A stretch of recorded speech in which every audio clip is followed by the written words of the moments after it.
Termo geral de uma progressão aritmética. Então, eu vou estabelecer aqui o raciocínio a partir deste exemplo. Tem uma PA, 2, 5, 8, 11, 14, 17, 20 e 23. E aí observa-se que a razão nessa progressão aritmética, ela é igual a 3. Aqui eu tenho mais 3, 5 para 8, também mais 3, 8 para 11, mais 3, mais 3, mais 3, mais 3 e 20 para 23, também mais 3.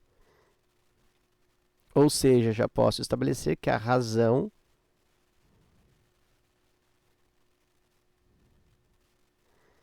R é igual a 3. Bom, aí observando a forma de construir esses termos. Por exemplo, o A2. Eu posso falar que o A2, que é o 5, né? O segundo elemento aqui é o 5.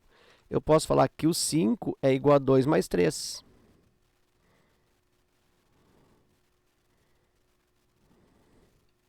Cinco é igual a 2 mais 3.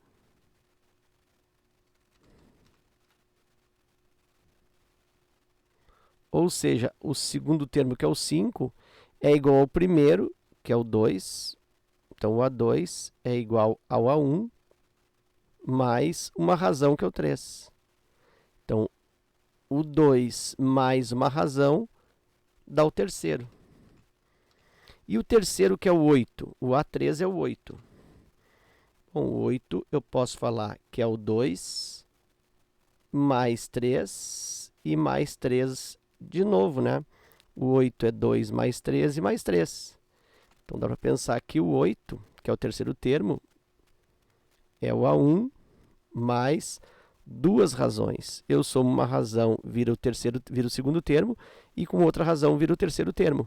O A4, bom, a lógica será o A1 mais quantas razões? Está aqui o A4. É o primeiro mais uma, mais duas, mais 3 razões.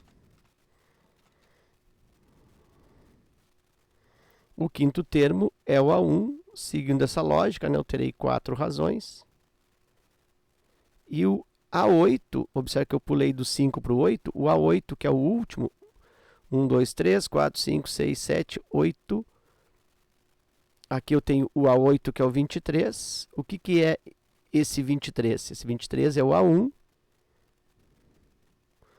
mais quantas razões? Eu tenho aqui, ó, 1, 2, 3, 4, 5, 6, 7 razões.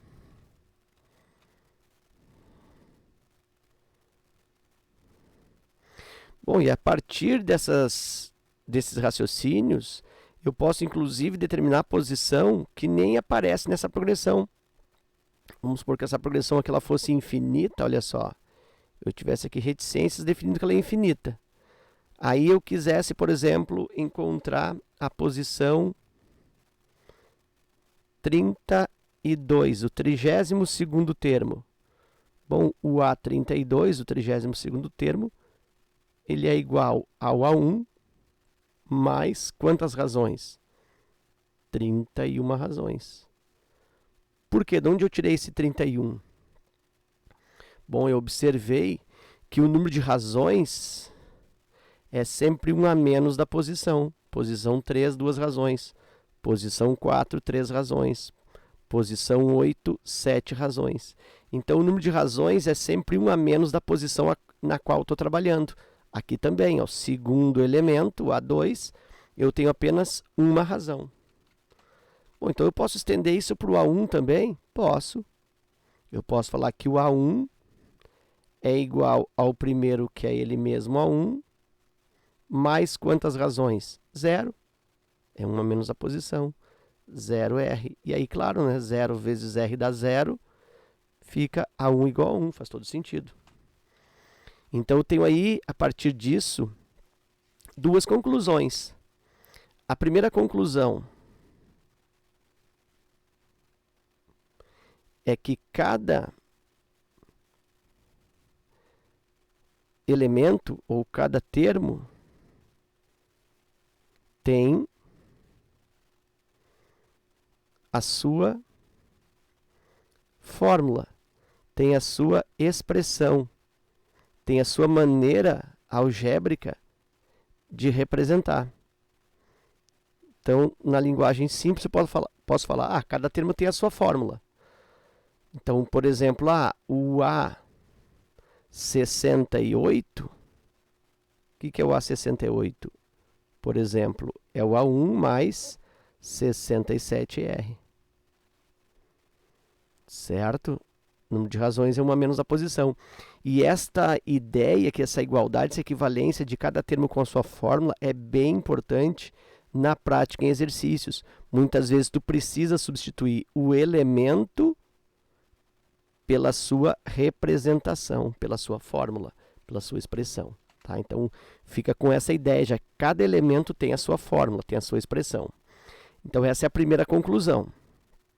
A segunda conclusão é a própria fórmula do termo geral.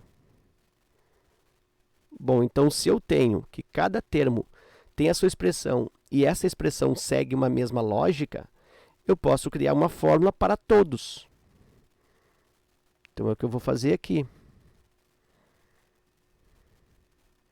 Eu vou criar aqui uma espécie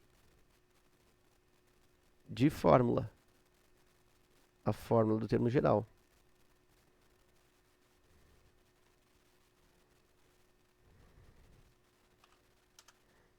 Então, eu vou dizer, como é termo geral, é um termo qualquer, é um termo AN. Esse termo AN é igual a quem? Bom, sempre, eu tenho aqui o A1.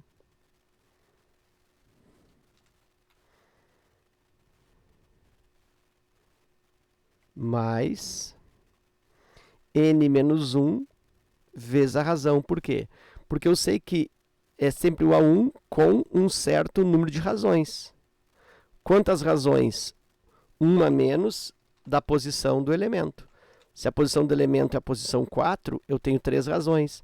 Se a posição é 8, eu tenho 7 razões. Então, o número de razões é 1 a menos da posição. Como a posição aqui é a posição n, o número de razões são quantas? 1 a menos. N menos 1 vezes o R. E aí eu tenho a expressão do termo geral. E nota que essa expressão do termo geral, ela é escrita em função do A1. Quer dizer, ela é escrita a partir do conhecimento do A1. Mas se eu não tenho esse termo A1, eu posso ainda para um outro tipo de escrita, né? Uma outra representação, como se fosse uma outra fórmula. E aí eu posso dizer que o AN pode ser igual a um termo qualquer. Necessariamente não precisa ser o primeiro, tá? AK. Então, esse AK é uma posição qualquer. Mais, de novo, N menos. Só que em vez de N menos 1, é N menos K. Vezes a razão.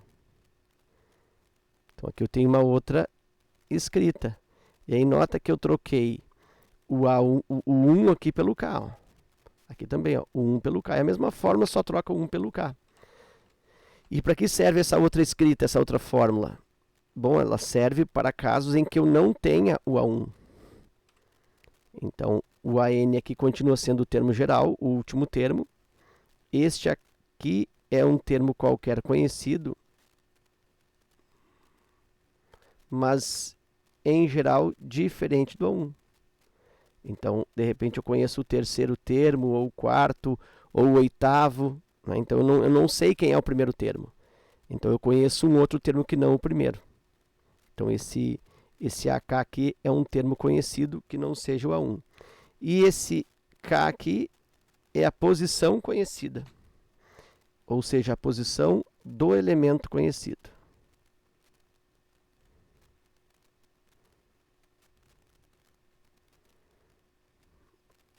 Ok? Então, tem essas duas expressões.